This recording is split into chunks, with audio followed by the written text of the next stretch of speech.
ओम शांति। आज बाबा की साकार मुरली 21 जून की। बाबा ने कहा कि मीठे बच्चे, पावन बनने का एकमात्र उपाय है बाप की याद। भी आत्मा को पावन बनाने का, है ना, एकमात्र उपाय है बाप की याद। याद की मेहनत ही अंत में काम आएगी। भगवान की जो याद की मेहनत है वही अंत में काम आएगी, क्योंकि अंत समय हमें और कुछ भी याद ना आए, है ना, कोई देह के संबंधी पदार्थ वस्तुएं, सिर्फ एक बाबा ही हमें याद आए। तो इसीलिए बाबा कहते हैं कि याद की जो मेहनत अभी हम कर लेंगे वही अंत में काम आएगी। और पावन बनने का और कोई मात्र उपाय नहीं है। मतलब कहने का भाव है कि बाबा कहते भले गंगा स्नान कर लो, हाँ, भले मना की पूजा पाठ जप तप कुछ मर्जी कर लो, है ना, गुरुओं के कितने भी माथे टेक लो, परंतु पावन बनने का सिर्फ एकमात्र उपाय ही है भगवान की याद, हाँ, जो कि हमारा बाप है। फिर प्रश्न है, संगम पर कौन सा तिलक दो तो स्वर्ग की राजाई का तिलक मिल जाएगा। संगम पर कौन सा तिलक दो, यानी स्वयं को कौन सा ऐसा तिलक दो जो स्वर्ग की राजाई का तिलक भी मिल जाएगा। उत्तर है संगम पर यही तिलक दो कि हम आत्मा बिंदी हैं। भी हम आत्मा क्या हैं, बिंदी हैं, हम शरीर नहीं। अंदर में यही घोटते रहो कि हम आत्मा हैं, हमें बाप से वर्षा लेना है। अंदर में यही घोटते रहो कि हम आत्मा हैं और हमें बाप से वर्षा लेना है। बाबा भी बिंदी है और हम भी बिंदी हैं। इस तिलक से स्वर्ग की राजाई का तिलक प्राप्त होगा। इस तिलक से ही, हाँ, कौन सा तिलक कि मैं आत्मा बिंदी हूँ, बाबा भी बिंदी है। इस तिलक से स्वर्ग की राजाई का तिलक प्राप्त होगा। बाबा कहते हैं मैं गारंटी करता हूँ। बाबा कौन सी गारंटी करते हैं कि तुम याद करो तो आधा कल्प के लिए रोने से छूट जाएंगे। भी अगर तुम बाबा को याद करो तो तुम आधा कल्प के लिए किसी प्रकार का तुम्हें कोई रोना नहीं आएगा। क्योंकि रोने का मतलब ही क्या है कि जब हम कहते हैं ना कि मेरे भाग्य ही ऐसा है, रोना मतलब कि खोना। जब हम सब कुछ खो देते हैं तभी इंसान रोता है ना।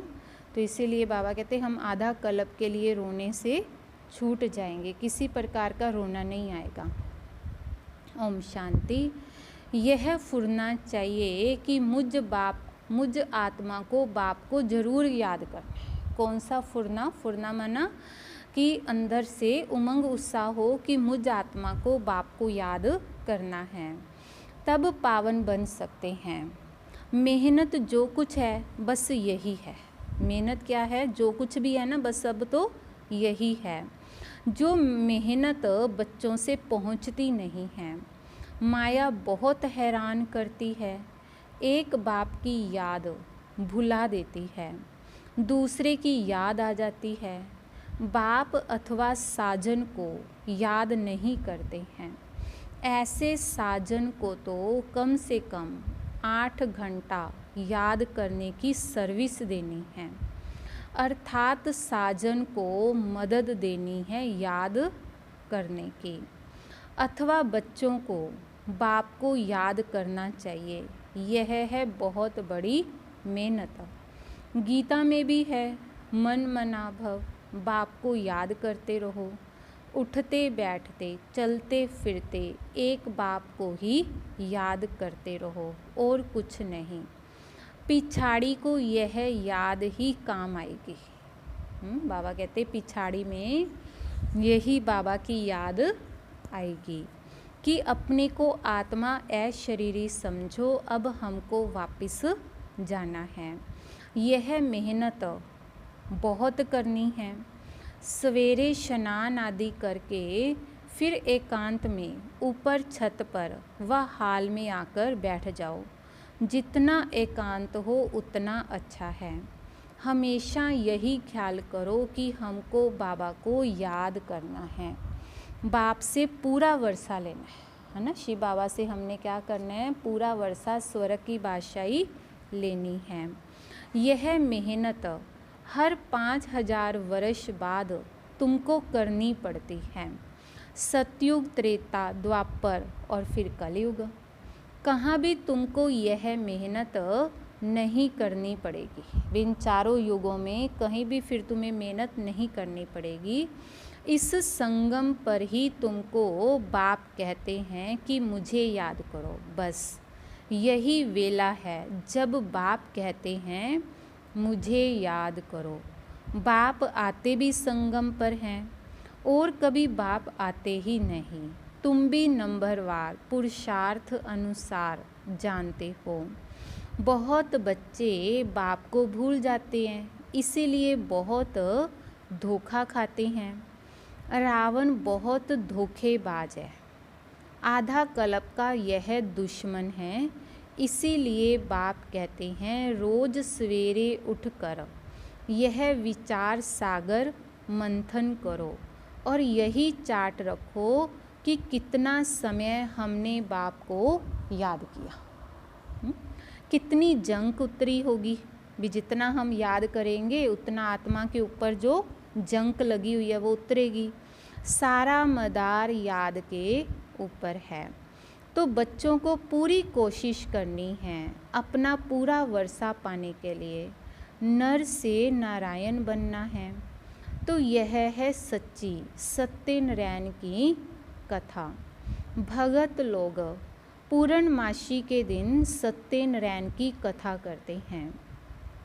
अभी तुम जानते हो 16 कला संपूर्ण बनना है। वह बनेंगे सत्य बाप को याद करने से। तो बाप है श्रीमत देने वाला। बाप कहते हैं गृहस्थ में रहो, धंधा धोरी आदि कुछ भी करो, बाप को याद जरूर करना है और पावन बनना है। बस याद नहीं करेंगे तो रावण से कहाँ ना कहाँ धोखा खाते रहेंगे। इसीलिए मूल बात समझाते हैं याद की, कि शिव बाबा को याद करना है। देह सहित देह के जो भी संबंधी हैं उनको भूल अपने को आत्मा निश्चय करो। बाप बार बार समझाते हैं कि अपने को आत्मा समझ बाप को याद करना है, नहीं तो फिर अंत में बहुत पछताना पड़ेगा। नहीं तो फिर अंत में बाबा कहते बहुत पछताना पड़ेगा, बहुत पछताएंगे, बहुत धोखा खाएंगे। कोई तो ऐसा जोर से थप्पड़ लगेगा जो माया एकदम काला मुंह करा देगी। बाप आए हैं गोरा मुंह बनाने, तो इस समय सब एक दो का काला मुंह करते रहते हैं। गोरा बनाने वाला है ही एक बाप, जिसकी याद से तुम गोरे स्वर्ग के मालिक बनेंगे। तो यह है ही पतित दुनिया। बाप आते ही हैं पतितों को पावन बनाने। बाकी तुम्हारे धंधे धोरी आदि से बाबा का कोई संबंध नहीं है। शरीर निर्वाह अर्थ तुमको जो करना है सो करो। बाप तो सिर्फ कहते हैं मन मना भव। तुम कहते हो हम कैसे पावन दुनिया का मालिक बनेंगे। बाप कहते हैं सिर्फ मुझे याद करो बस, और कोई उपाय पावन बनने का है ही नहीं। कितना भी दान पुण्य आदि करो, कितनी भी मेहनत करो, जप तप व्रत कुछ भी मेहनत करो, चाहे आग से आते जाते रहे, कुछ भी काम नहीं आएगा सिवाय एक बाप की याद के। तो बहुत सिंपल बात है, इसको कहा जाता है सहज योग। तो अपने से पूछो कि हम अपने मीठे मीठे बाप को सारे दिन में कितना याद करते हैं। नींद में तो कोई पाप नहीं होते हैं, अशरीरी हो जाते हैं। बाकी दिन में बहुत पाप होते रहते हैं। भी रात में तो चलो सो गए, परंतु बाबा कहते दिन में क्या होते रहते हैं, बहुत पाप होते रहते हैं और पुराने पाप भी बहुत हैं। मेहनत करनी है याद की। यहाँ आते हो तो यह मेहनत करनी है। बाहर के वाहियात संकल्पों को उड़ा दो। बाहर के जो फालतू के संकल्प हैं उनको ख़त्म करो, नहीं तो वायुमंडल बड़ा खराब कर देते हैं। घर के खेती बाड़ी के ख्यालात चलते रहते हैं। कभी बच्चे याद पड़ेंगे, कभी गुरु की याद आएगी। संकल्प चलते रहेंगे तो वायुमंडल को खराब कर देंगे। मेहनत नहीं करने वाले विघ्न डालते हैं। यह इतनी महीन बातें हैं, तुम भी अभी जानते हो, फिर कभी नहीं जानेंगे। तो बाप अभी ही वर्षा देते हैं, फिर आधा कल्प के लिए निश्चिंत हो जाते हैं। लौकिक बाप के ख्यालात और बेहद बाप के फुरने में कितना अंतर है। बाप कहते हैं कि भक्ति मार्ग में मुझे कितना फुरना रहता है।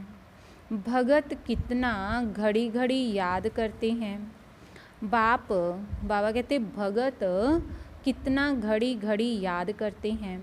सतयुग में कोई भी याद नहीं करते।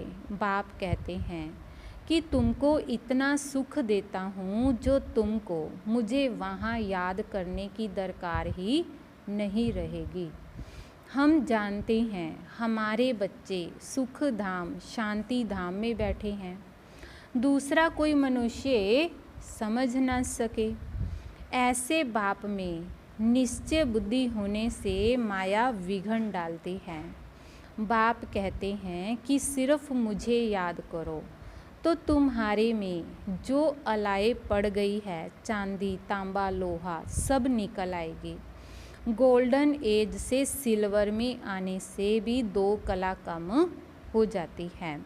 यह बातें तुम सुनते और समझते हो। जो सच्चा ब्राह्मण होगा उनको अच्छी रीति बुद्धि में बैठेगा, नहीं तो बैठेगा नहीं, याद टिकेगी नहीं। तो सारा मदार बाप को याद करने पर है। बार बार कहते हैं बच्चे बाप को याद करो। यह बाबा भी कहेंगे कि शिव बाबा को याद करो। शिव बाबा खुद भी कहेंगे कि मुझ बाप को याद करो। आत्माओं को कहते हैं हे बच्चों, तो वह निराकार परमात्मा भी आत्माओं को कहेंगे। मूल बात ही यह है। कोई भी आए तो उनको पहले पहले बोलो कि अलफ को याद करो और कोई तिक तिक नहीं करनी है। सिर्फ बोलो अपने को आत्मा समझ बाप को याद करो। यही अंदर घोटना है, हम आत्मा है। अंदर क्या घोटते रहना है कि मैं शरीर नहीं, मैं आत्मा हूँ। गाते भी हैं ना, तुलसीदास चंदन घिसे तिलक देत रघुवीर। तिलक कोई स्थूल थोड़ा ही है। तुम समझते हो कि तिलक वास्तव में इस समय का यादगार है। तुम याद करते रहते तो गोया राजाई का तिलक देते हो। तुमको राजाई का तिलक मिलेगा, डबल सिर ताज बनेंगे। राजाई का तिलक मिलेगा अर्थात स्वर्ग के महाराजा महारानी बनेंगे। तो बाप कितना सहज बताते हैं, सिर्फ यह याद करो कि हम आत्मा हैं, शरीर नहीं। हमको बाप से वर्षा लेना है। तुम जानते हो हम आत्मा बिंदी मिसल हैं, बाबा भी बिंदी है। बाबा ज्ञान का सागर है, सुख का सागर है। वह हमको वरदान देते हैं। शिव बाबा जो ज्ञान का सागर सुख का सागर है, वह आकर हम बच्चों को क्या देते हैं, वरदान देते हैं। तो इनके बाजू में आकर बैठते हैं। गुरु अपने शिष्य को बाजू में बिठाए सिखाते हैं, तो यह भी बाजू में बैठे हैं। बच्चों को सिर्फ कहते हैं कि अपने को आत्मा समझो, मामेकम याद करो। सतयुग में भी तुम अपने को आत्मा समझते हो, परंतु बाप को नहीं जानते हो। हम आत्मा शरीर छोड़ते हैं, फिर दूसरा लेना है। ड्रामा अनुसार तुम्हारा पार्ट ही ऐसा है। इसलिए तुम्हारी आयु वहाँ बड़ी रहती है, पवित्र रहते हो। सतयुग में आयु बड़ी रहती है, कलयुग में छोटी हो जाती है। तो वहाँ है योगी और यहाँ है भोगी। पवित्र होते ही हैं योगी, वहाँ रावण राज्य ही नहीं है, तो आयु बड़ी रहती है। सतयुग के अंदर रावण राज्य ही नहीं है, तो आयु भी क्या रहती है, बड़ी रहती है। यहाँ आयु कितनी छोटी होती है, तो इसको कर्म भोग कहा जाता है। वहाँ कभी अकाले मृत्यु नहीं होती। सतयुग में कभी भी समय से पहले शरीर नहीं छोड़ेंगे कि ये 50 का 60 का मर गया, नहीं, 150 वर्ष की आयु, इतनी लंबी आयु होगी। तो बाप कहते हैं कि बाप को पहचाना है तो अब श्रीमत पर चलो। फिर बाबा क्या कहते हैं कि अगर तुम्हें स्वर्ग का वर्षा लेना है और बाप को पहचाना है तो बाप की श्रीमत पर चलो, अर्थात एक बाप को याद करो और अपने को आत्मा समझो। हमको अब जाना है, यह शरीर छोड़ना है, बाकी टाइम सर्विस में लगाना है। तुम बच्चे बहुत गरीब हो, इसीलिए बाप को तरस पड़ता है। तुम बुढ़ियों, कब्जाओं आदि को कोई तकलीफ़ नहीं देते हैं। बाबा कहते तुम बूढ़ी बूढ़ी माताएं हैं, कुब्जाएं हैं, उनको कोई बाबा तकलीफ़ नहीं देते। बूढ़ी को कुब्जा कहा जाता है। कुब्जा माना जिसकी ढूई झुक जाए, है ना, कमर नीचे झुक जाए तो उसको कुब्जा कहा जाता है। तो बूढ़ियों को समझाया जाता है कि बाप को याद करो। तुमसे कोई पूछे कहाँ जाती हो तो बोलो गीता पाठशाला में जाते हैं। यहाँ तो वह कृष्ण की आत्मा 84 जन्म ले अभी बाप से ज्ञान ले रही है। बच्चे प्रदर्शनी आदि पर कितना खर्चा करते हैं, लिखते भी हैं फलाना अच्छा प्रभावित हुआ, परंतु बाबा कहते हैं एक भी ऐसे नहीं लिखता कि बरोबर इस समय बेहद का बाप इस ब्रह्मा तन में आया हुआ है, तो उनसे ही स्वर्ग का वर्षा मिल सकता है। बाबा समझ जाते हैं कि एक को भी निश्चय नहीं हुआ है, सिर्फ प्रभावित ही होते हैं कि यह ज्ञान बहुत अच्छा है, सीढ़ी ठीक रीति से दिखाई है, परंतु खुद योग में रह तमो प्रधान से सतो प्रधान बने यह नहीं करते। सिर्फ कहते हैं समझानी बहुत अच्छी है परमात्मा से वर्षा पाने की, परंतु खुद पाएं वह नहीं, कुछ भी पुरुषार्थ नहीं करते हैं। प्रजा ढेर बनेगी, बाकी राजा बने वह मेहनत है। भी प्रजा तो ढेर बनेगी बाबा कहते, परंतु अगर राजा बनना है तो उसमें मेहनत है। तो हर एक अपनी दिल से पूछे कि हम कहाँ तक बाप की याद में हर्षित रहते हैं। हम फिर से 100 देवता बनते हैं, तो ऐसे ऐसे अपने साथ एकांत में बैठ बातें करो, ट्राई करके देखो, बाप को याद करते रहो तो बाप गारंटी देते हैं कि तुम आधा कल्प कभी रोएंगे नहीं। अभी तुम कहते हो बाबा आकर हमको माया रावण पर जीत पहनाते हैं, तो जितनी मेहनत करते हैं अपने लिए ही करते हैं। फिर तुम आएंगे नई दुनिया में, पुरानी दुनिया का हिसाब किताब भी चुकतू करना है, जबकि तुमको तमो प्रधान से सतो प्रधान बनना है। पावन बनने की युक्ति भी बताते हैं कि यह है क़यामत का समय, सबका विनाश होना है, नई दुनिया की स्थापना होनी है। तुम जानते हो हम इस मृत्यु लोक में यह शरीर छोड़ फिर नई दुनिया अमर लोक में आएंगे।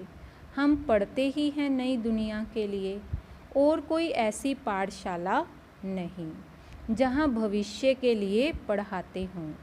हाँ, जो बहुत दान पुण्य करते हैं, जो राजा के पास जन्म लेते हैं, गोल्डन स्पून इन माउथ कहा जाता है, सतयुग में तुमको मिलता है।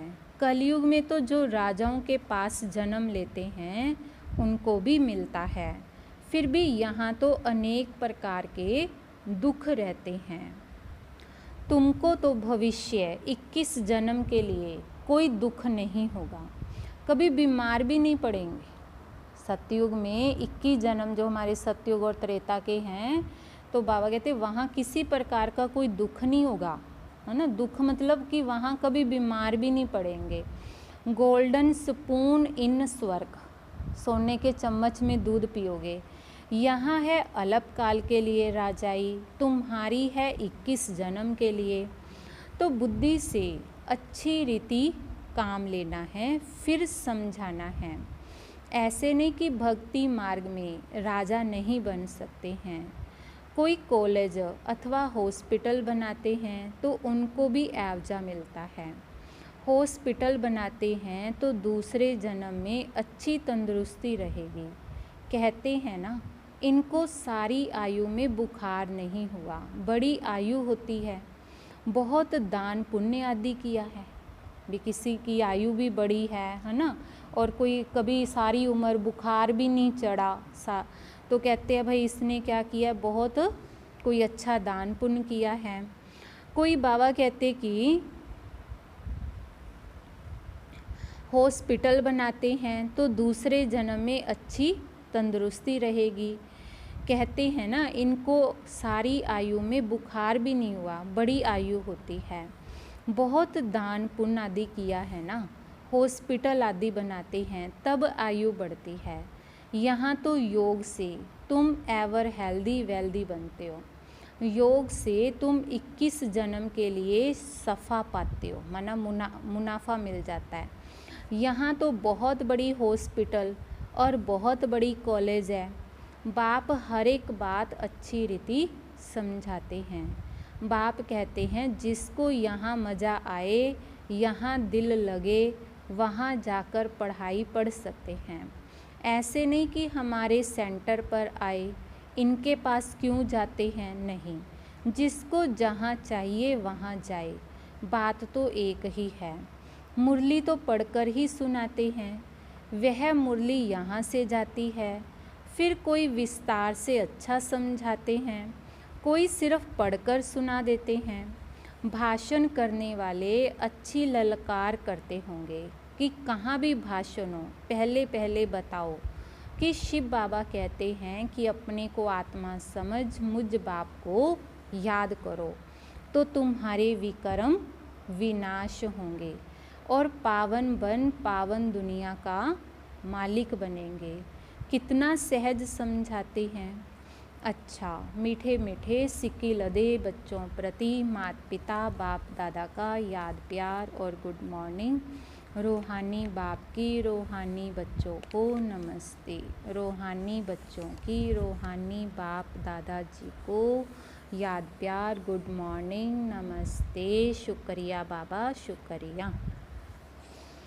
फिर धारणा के लिए मुख्य सार है। पहली है, बाहर के वायात अर्थात व्यर्थ संकल्पों को छोड़ एकांत में बैठ याद की मेहनत करनी है। हाँ, एकांत में बैठ क्या करनी है, बाप की याद की मेहनत करनी है। सवेरे सवेरे उठकर विचार सागर मंथन करना और अपना चार्ट देखना है। दूसरा, जैसे भक्ति में दान पुण्य का महत्व है, ऐसे ज्ञान मार्ग में याद का महत्व है। जैसे भक्ति में क्या है, दान पुण्य का महत्व है, और ज्ञान मार्ग में याद का महत्व है। याद से आत्मा को एवर हेल्दी वेल्दी बनाना है, अशरीरी बनने का अभ्यास करना है। बाबा कहते हैं याद से ही आत्मा क्या बनेगी, एवर हेल्दी वेल्दी और हैप्पी। वरदान है, वाचा द्वारा ज्ञान रत्नों का दान करने वाले मास्टर नॉलेज फुल भव। वाचा द्वारा ज्ञान रत्नों का दान करने वाले मास्टर नॉलेज फुल भव। जो वाचा द्वारा ज्ञान रत्नों का दान करते हैं उन्हें मास्टर नॉलेज फुल का वरदान प्राप्त होता है। जो वाचा के द्वारा बाबा कहते दूसरों को ज्ञान रत्नों का दान करते हैं, उन्हें क्या मिलता है? मास्टर नॉलेज फुल का वरदान प्राप्त होता है। उनके एक एक शब्द की बहुत वैल्यू होती है। उनका एक एक वचन सुनने के लिए अनेक आत्माएं प्यासी होती हैं। उनके हर शब्द में सेंस अर्थात सार भरा होता है। उन्हें विशेष खुशी की प्राप्ति होती है। उनके पास खजाना भरपूर रहता है, इसलिए वे सदा संतुष्ट और हर्षित रहते हैं। उनके पास खजाना भरपूर रहता है, इसलिए क्या है? वे सदा संतुष्ट और हर्षित रहते हैं। उनके बोल प्रभावशाली होते जाते हैं। वाणी का दान करने से वाणी में बहुत गुण आ जाते हैं। जब हम वाणी का दान करते हैं तो वाणी में भी बहुत गुण आ जाते हैं। स्लोगन है, स्वराज्य के मालिक बनो तो संपूर्ण वर्षे का अधिकार मिल जाएगा। स्वराज्य के मालिक बनो तो संपूर्ण वर्षे का अधिकार मिल जाएगा। ओम शांति।